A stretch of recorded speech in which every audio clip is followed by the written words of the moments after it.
Hello and welcome to Tuesday Newsday, your #1 resource for the entire week's worth of VR news. So I just attended a super cool convention called MagFest. The whole thing basically revolves around gaming and music and celebrating those two things coming together. But I was super excited to see that one of the most popular areas of the entire con was the VR area and the massively popular Beat Saber tournament. Now, this wasn't a VR event at all, but seeing so many people's first impressions of VR was extremely cool and something I honestly don't get to see all that often. Between seeing total VR newbies' first impressions of Pistol Whip and Superhot and Beat Saber, it was just a really fun experience. Plus, look at this sweet-ass Index custom PC build. Well, enough with the catch-up, let's get right into the news. I'll start off by saying that CES starts today. If you don't know what that is, it's the Consumer Electronics Show in Las Vegas. Historically, it's a place for all sorts of hardware and software companies from around the world to show off or announce their new projects for the year. VR has always had a pretty strong presence at CES, and this year should be no different. There are quite a few really cool things announced for us, like gloves, new headsets, and more, but I'll get into that in just a minute. Let's touch on some small things first, including a VR device that has legit been banned for the time being by the United States government. The HTC Vive Cosmos has received a temporary $100 price slash, going from $699 to $599 until the 10th of January. Maybe it's just me, but this has pretty much been the price that I've seen for the Cosmos since Black Friday.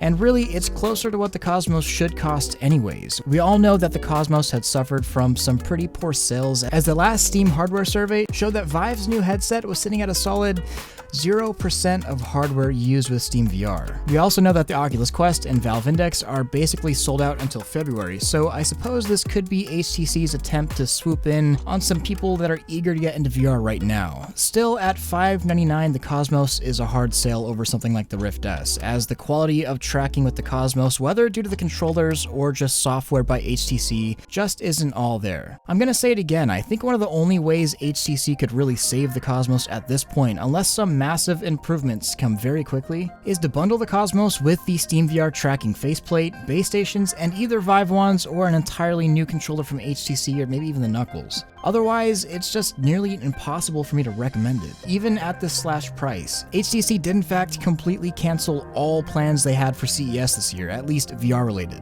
Normally they're present every single year announcing stuff, but it looks like this one is being skipped. It was stated, quote, "We've got big plans in store for 2020 and a new vision for Vive that we look forward to sharing with you," end quote. So what will that be? No idea. I just hope it's good. So many of you have heard of a company called FeelReal. If you've not heard of them, then you're in for a treat. Basically, this company has made a mask that is supposedly compatible with all VR headsets and has a number of features to improve immersion. Really, it all ends up being pretty much smell-o-vision for VR, using small fans to push either cool or warm winds across your face. The most recent version of FeelReal even has some sort of haptic feedback and mist that can be gently sprayed. But the real killer feature has always been the add-on's ability to replicate smells. Using a variety of cartridges, the FeelReal can emit a vapor to replicate smells ranging from chocolate to rain, and I'm pretty sure some more interesting scents out there as well. I mean, the company boasts out-of-the-box support for Arizona sunshine because, yeah, decaying flesh and gunpowder is definitely the thing that I want to be breathing in while playing games. Jokes aside, I know that I've been interested in this thing for a while now, and I actually almost pledged to their Kickstarter back when I started this channel, but it seems like I may have made the right choice by holding off. And it's not like the Kickstarter was small either. The company raised nearly $200,000. To put it simply, the mechanism used to create the smells within FeelReal is functionally the same mechanisms used in vapes or electronic cigarettes. I mean, it's not a vape, but it kind of is. You're essentially breathing in a very small amount of flavored vaporized e-juice that, of course, is all nicotine-free, but the real problem comes from the new round of FDA regulations regarding vapes, e-cigs, and juice use for all of it. Pretty much the new FDA regulations state that just about all flavored e-juice or cartridges are to be banned unless they are tobacco or menthol flavored. Obviously, this poses quite a problem for FeelReal. Even though their devices are meant for a completely different purpose, they technically are a vape because they function like one. And the cartridges used by the device do look to fall under the new FDA regulations. This is what a spokesperson from FeelReal had to say, quote, "The information we have received from FDA considers all types of vaping devices dangerous to people. Since FeelReal Mask is technically a vaping device, we had to start a new round of testing and improve the product to get permission for mass production and sales," end quote. So the project is still not canceled, just halted until further notice because it's kind of illegal.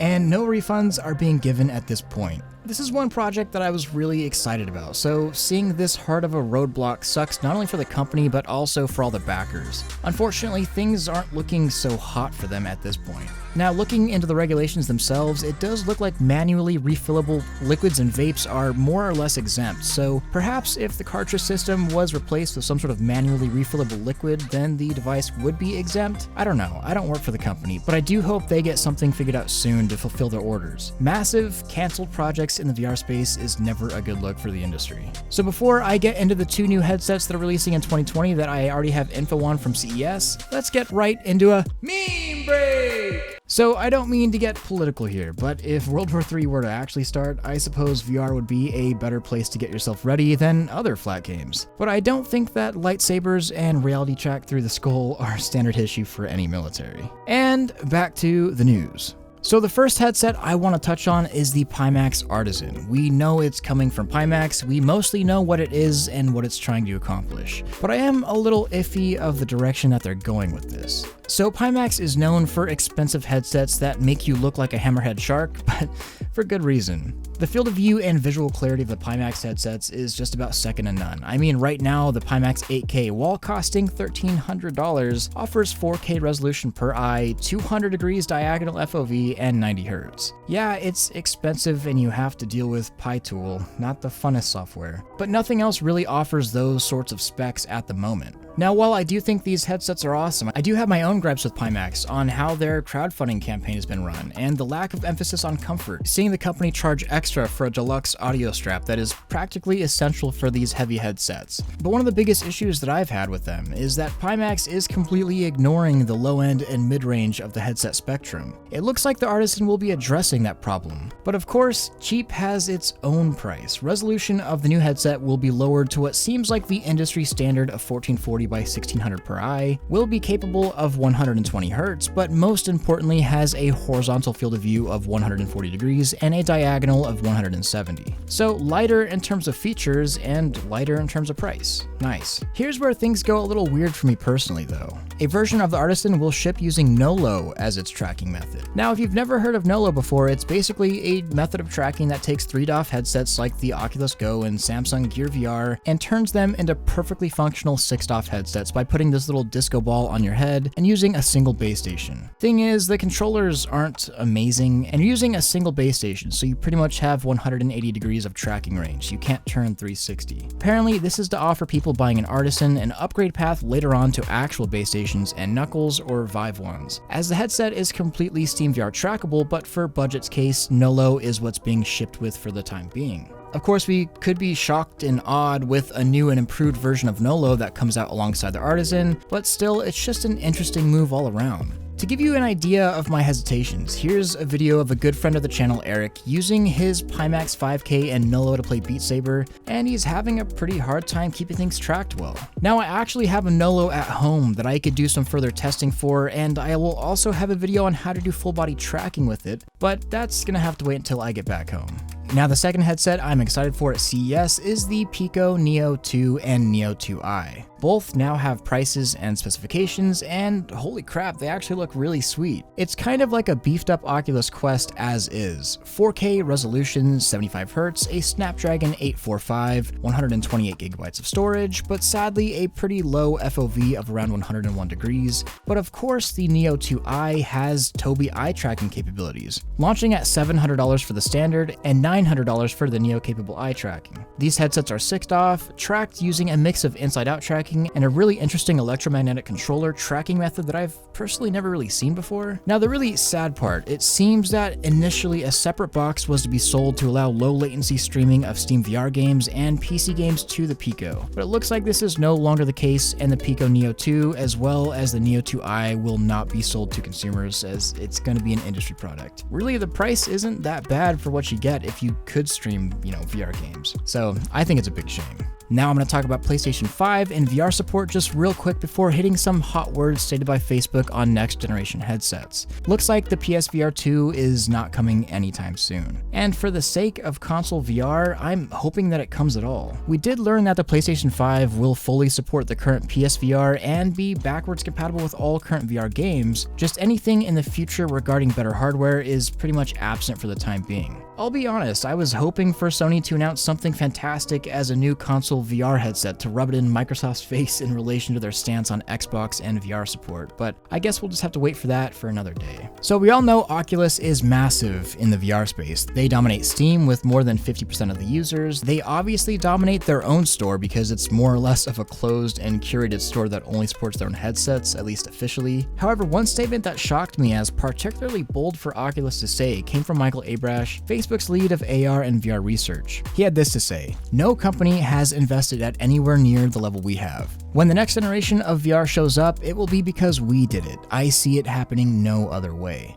I actually am remarkably impressed with Mark Zuckerberg and Facebook's strong commitment and belief in VR. Everyone sees that AR will replace phones someday. That seems like a given, but I think VR will be as important as AR. AR can replace the phone, but VR can replace the personal computer. This Upload VR article does a great job of going back and looking at the various projects Oculus has had over the years and statements regarding AR and VR advances. Over the past 3 Oculus Connects, the year that we will be given that next-gen headset has been pushed further and further back. And in my opinion, that's pretty alright. We have the Quest, Rift S, Index, new Pimax offerings, and VR 1.0 as we have it, it's my opinion at least, is getting better all the time with tons of good software finally arriving. I think all in all, especially looking at adoption rates and recent sales figures for software and hardware, we're in a pretty good state. Check out the article in the description if you want a pretty detailed background to the predictions, as well as a rough roadmap for AR in Abrash's eyes. It's a good read. But now on to question of the week. What is my favorite kind of soup? From a large moose. Easy. Clam chowder. Or tomato bisque. Yeah, probably clam chowder, but it has to be good clam chowder, not like the canned stuff. Although I bet moose stew in a nice moose broth from a large moose would be tasty. Thrill eats subscribers now? Either way, make sure to leave your question of the week. I just might answer yours next. It could be about anything. Alright, and that's the week's news. Make sure you don't forget to join in on one of my streams on Twitch. I'd love to see you there. Also, thanks to everyone you see on screen for being an amazing Patreon supporter. I couldn't be doing any of this without you, especially my Omegas like Ninja, 3X, and Walter. Don't forget to like this video if you loved it, subscribe if you want more of this, and hit that freaking bell if you just can't live without it. Much love, Thrill out.